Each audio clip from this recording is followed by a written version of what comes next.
Doctor Who Season 2, Episode 7, titled Wish World. Now, I will say this with this episode. Did I find it entertaining? Yes. Was I engaged with it? Yes. All the things that make you want to be engaged into a story, it does. It ticks all those boxes. Of finding out what's going on, what's happening, how we're going to lead this, because this is the beginning of the 2-episode finale. This is the 2-week finale. And also, if the rumors are true, that this is possibly the final story of the 15th Doctor, that we'll get a regeneration, we'll be introduced to Doctor number 16, and we'll be continuing the show because don't listen to the fucking sun. So, it's, and all that. And you're ticking all the boxes. I'm intrigued, I'm curious what's going to happen next week. But at the same time, I'm like, what the hell is going on? What is the plan? What is our evil plan? I mean, the Rani, as much as she is, it makes you glued to the screen, that she's, has charisma, that, when she speaks, you want to pay attention to her. Like, all the things you want villains to be. Definitely a Doctor Who villain, like, like a Master, or I was going to Master or Missy, but they're both the same character. But, like a human-esque type of villain, you want that. But her plan makes no sense. Why does she want to go to, 1875 to grab a child, or to grab a baby, and who turns out to be turns out to be the God of Wishes? Why does she want to wake up Omega, who is a villain from the first multi-Doctor story, the 3 Doctors? He was the big villain. Why? And maybe it's one of the situations where plot the seas, ask the questions, and then all the answers will be revealed next week. Maybe, hopefully, that's the situation. But it just makes... I'm like, why this? Why combat? Why this? And why in this, why doing a WandaVision thing? Is that what Conrad dreams? That he wants the world to be, modern, but still feel like they exist in the 1950s? Because that's where we find our characters. This is where we find the Doctor and Belinda. That the two of them wake up. We find that they wake up and they're husband and wife. And they have a child. Poppy of Space Babies is their child, and they live the very nuclear family that, the Doctor goes for work and Belinda takes care of the kid, and you realize that's the rhythm of the work. That's the rhythm of how things are done now in the context of this wish world. And you're like, is this the point of view of what? Because if you got the God of Wishes in his hand, is he basically saying this is what the perfect world be? That things are just quite like the nuclear family. Everything needs to go back to the 1950s. Everything's great and honky dory. And if you start questioning society, it ain't society's fault. It's your fault, because you got doubters. And Ruby shows up, and Ruby is the only person who slightly remembers what the world was. And Ruby is like, wait, your name is not John Smith, your name is the Doctor, you're Belinda, that's not actually your kid, you're not actually married, and all that. Now,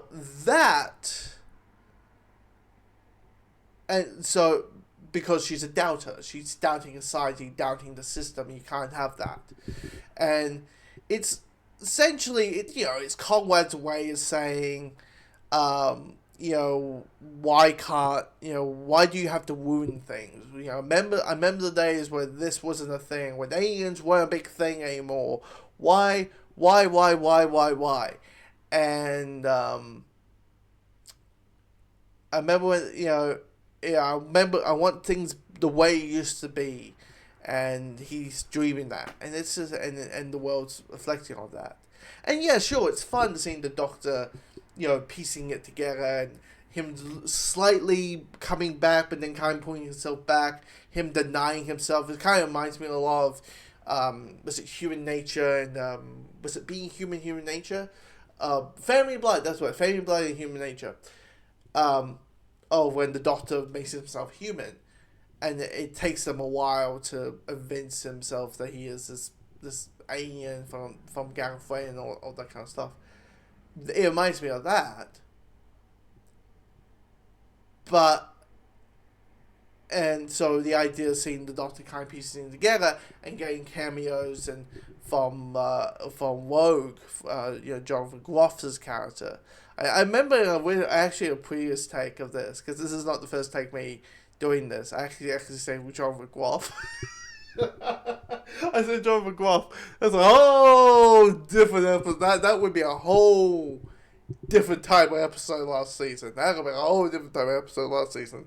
But Jonathan Groff's character from the episode simply called Rogue, and how he shows up and gives the Doctor the hint that he is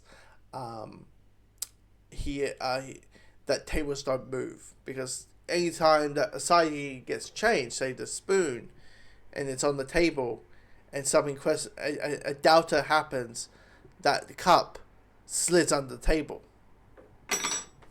In other words, you're breaking the system.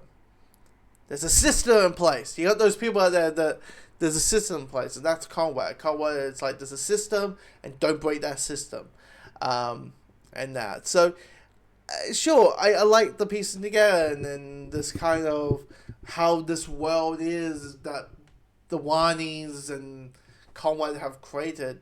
But at the end of the day, like, the plan doesn't make sense. At the end, I'm like, okay, you got me next week. I mean, I'll go watch it next week. But, if I was like, I'm on the fence, or, this is my first episode, I'll be on the fence. You got me hooked. You got me hooked. And maybe it's a situation of, this is a show that doesn't want to hold you by the hand. This is a show that doesn't want to hold you by the hand anymore. And it's trying to be Inception. And it's like, RTD, you're not Nolan, okay? And maybe the people who want to watch Doctor Who do not feel like watching something like Inception. Maybe. Not the same ones who watched as Inception. Maybe. But it feels, and the only thing I get is that the Rani says that it's all about life. She's all about life. All the villains that the Doctor has faced is all about death, and she's all about life. So maybe bringing back Omega, and in a way is to bring back the Time Lords. Maybe that's a way to do things. But if the rumors are true, we got 64 minutes left with this Doctor, and hopefully they give this Doctor a big last big hurrah. But it's also weird that, like, I started talking about Doctor Who during the Jodie Whittaker years, since the 13 Doctor years. So it's kind of weird that I've gone through, have talked about the show during the 13, 14, now 15, if the rumors are true. But yeah, by the way, all those people, don't listen to The Sun. Don't listen to The Sun. It's a tabloid, and it's the worst tabloid in the UK. Okay, it's like when you read articles that says because of its wokeness, you gotta piss off. Those are the ones. You're not a real journalist if you're cramming those words in there. Okay, that's the fact. The Miller is someone, when it comes to Doctor Who, you should pay attention to, because they just have a good track record of making things coming true. So apparently we are going to get more Doctor Who. Maybe not for next year, but in 2027, 2028, we'll get more Doctor Who. So, and I honestly think if they want to keep momentum, and that's true, is at least do Christmas specials. At least do two Christmas specials, so you can kind of, in one for this year and one for next year. And I think that's how you should do it. But anyway, comment below, let me know your thoughts of this week's episode, Witch World.